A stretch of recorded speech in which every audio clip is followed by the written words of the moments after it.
something like that.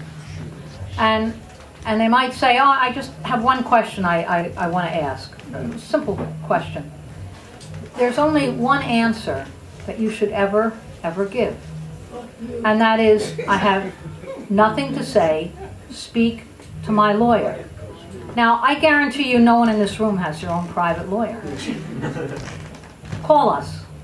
We'll make sure that you have a lawyer or you have someone who'll get back to them. But never under any reason.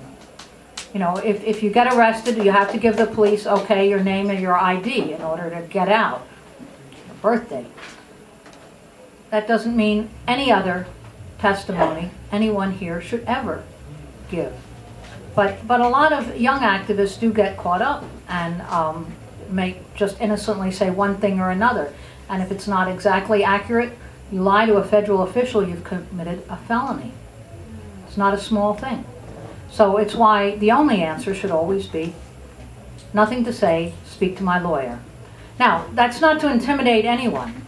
Obviously, there are a lot of people also in this room who have been active in the struggle for decades and are determined to have the back of every activist who's out there fighting now. So it's more like a word of caution, a word of always knowing that the state has many arms, and mostly they deal in intimidation.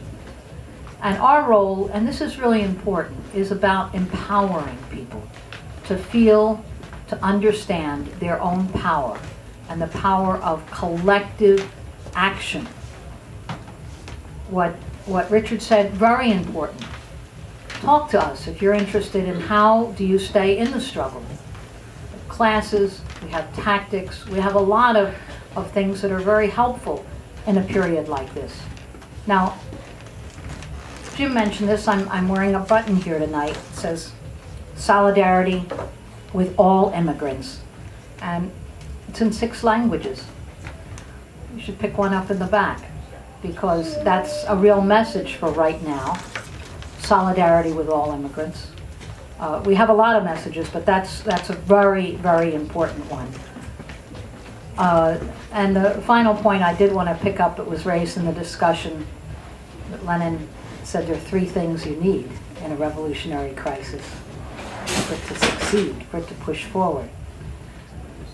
The masses cannot continue. In other words, the situation is intolerable. The ruling class is divided, and we can certainly see the disarray right now, and a revolutionary party that can lead the struggle forward. And we shouldn't underestimate the importance of slogans, combative attitude in this period. So if you want to be part of the struggle, talk to us. Dare to struggle, dare to win.